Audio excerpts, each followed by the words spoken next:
Okay, let's jump into this video on population ecology. It's about 4 minutes long or so. What factors affect the size of a population over time?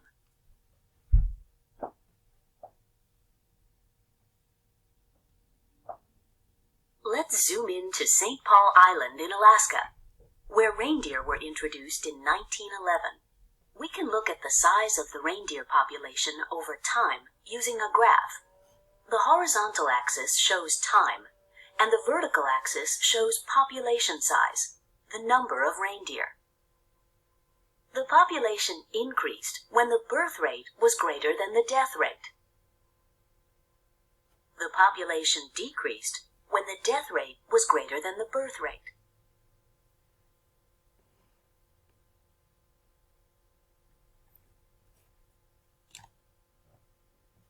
Now, let's look at the pattern of growth in this reindeer population. At first, the reindeer had plenty of food. The population grew slowly, and then grew faster and faster as the population got bigger. This pattern is exponential growth, which occurs when a population has unlimited resources. Of course, resources are never truly unlimited. As the reindeer population exploded, food ran out, and the population crashed.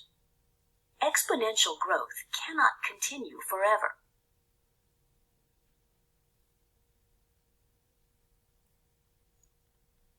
St. Paul Island is also home to fur seals.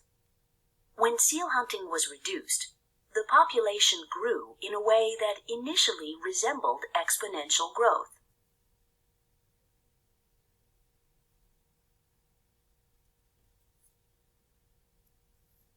But as growth continued, some individuals could not find suitable breeding space, and the birth rate declined. Eventually, the birth rate equaled the death rate, and the population reached carrying capacity, the maximum population size the habitat can support. And we haven't talked about carrying capacity or this type of population growth curve, but we will. This pattern is logistic growth.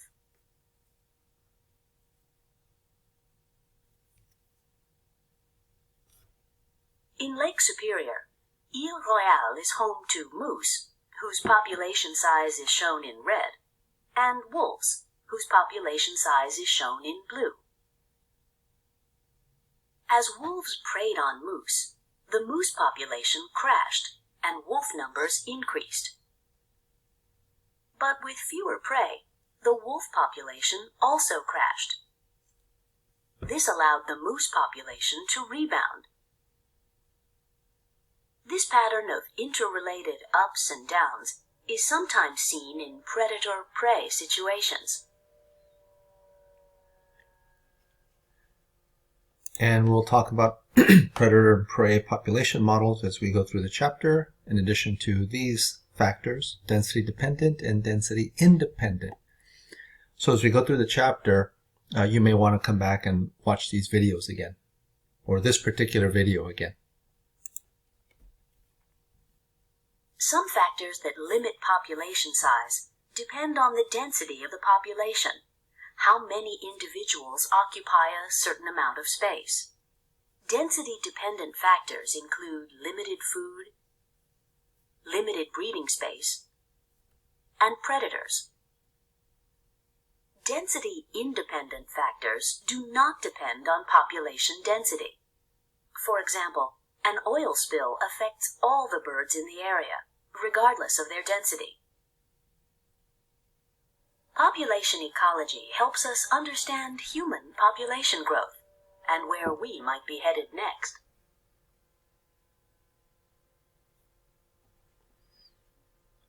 Okay, so let's jump into some of these topics. So the exponential growth model is an ideal growth pattern for organisms in at least an initial unlimited environment. So when you plot this, you get what's called a J-shaped growth curve, exponential growth curve.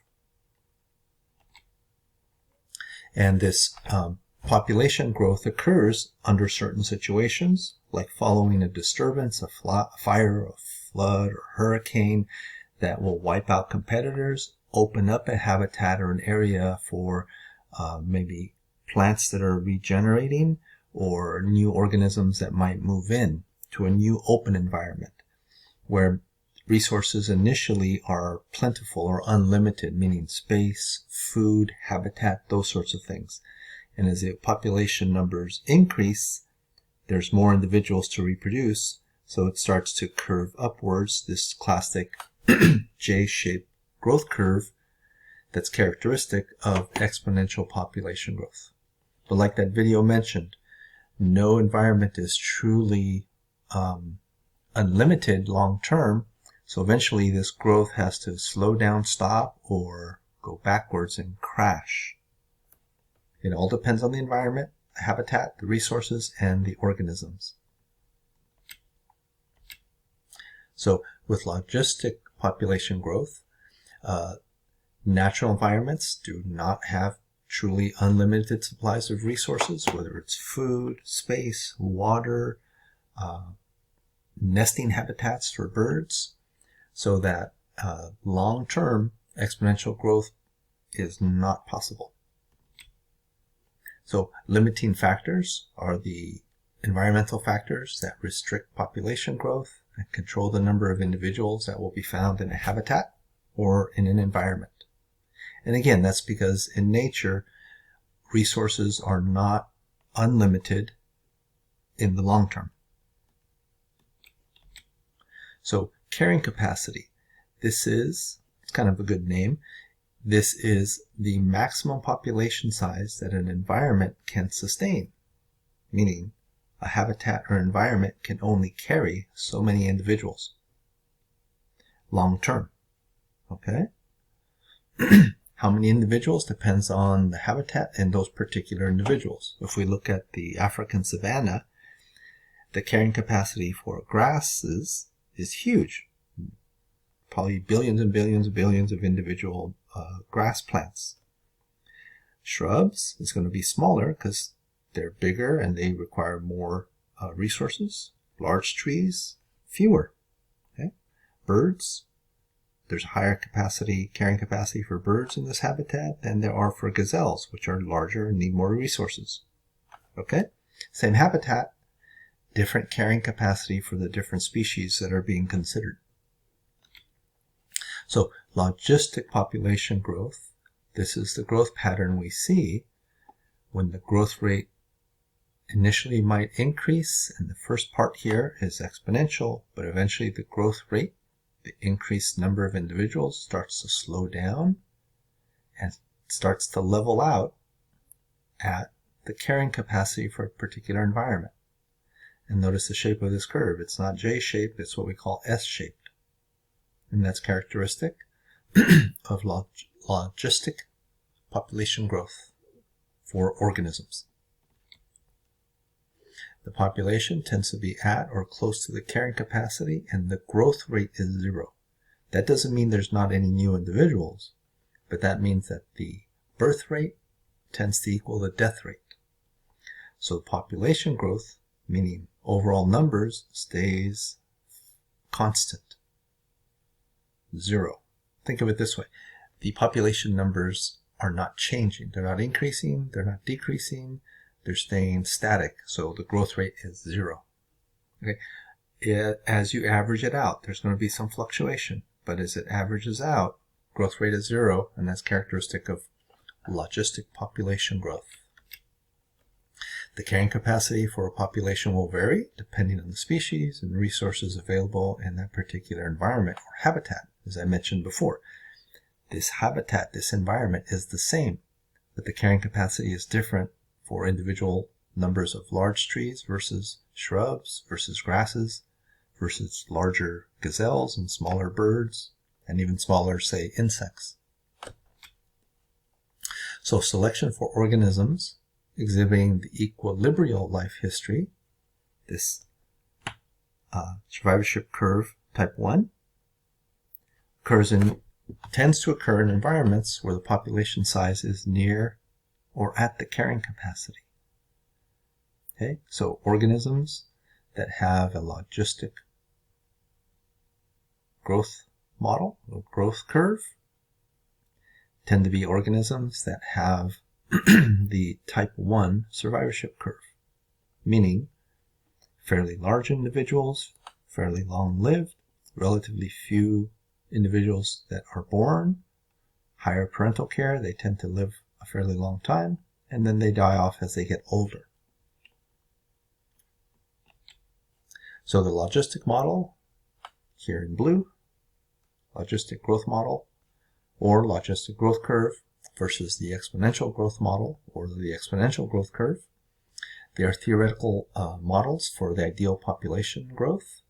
Idealized, meaning comparative to what might really occur in nature, right? So they're descriptive growth models, and no natural population fits the model perfectly. In other words, if you actually chart it out, there's going to be fluctuations. What we see here on this graph is a population numbers of wolves that go up and go down and go up and go down. And moose, one of their prey items, goes up and down and goes up and down.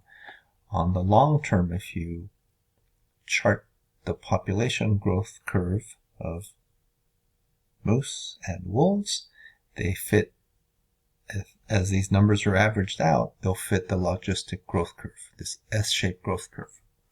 But notice that it's not a smooth line here at all.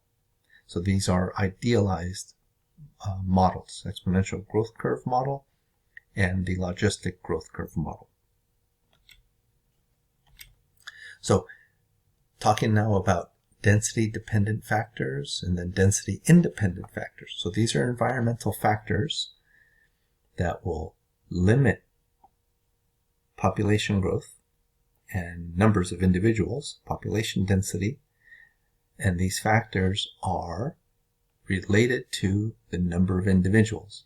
So they're density-dependent factors. So for example, resources, food, space. Okay, so there's only so many birds that can be living and reproducing in this particular habitat because these birds need nesting space and an area that to raise their young. So that's a density-dependent factor.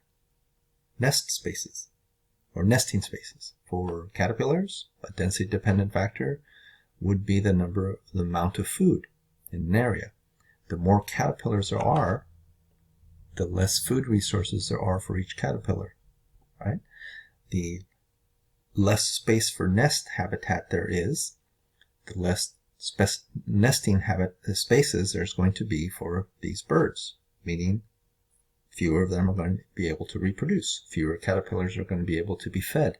Okay, so density-dependent factors will limit density population, numbers of individuals, and will limit population growth. What are the factors? It depends on those specific organisms that need specific resources. So this leads to intraspecific competition, competition between members of the same species. What for? For limiting factors, resources in the environment. So competition between individuals of the same species for limited resources. So intraspecific competition can be really fierce. Individuals can fight for resources. They can hurt each other. They can even kill each other in a worst case scenario. Okay, so density-dependent factors like limited food supply. If it's divided among more and more individuals, the birth rate may decline because fewer individuals are going to have enough resources to reproduce, and or the death rate may increase. Why? Fewer food resources, nutrients, will lead to increase of disease in individuals. Individuals aren't going to be able to fight off disease or live as long as they normally would. So in this graph, the number of females drops. The number of females, density-wise, their numbers, if they're higher, the number of offspring that are produced drop. Okay, we'll increase this. We'll talk about these two graphs here in the next lecture to clarify things.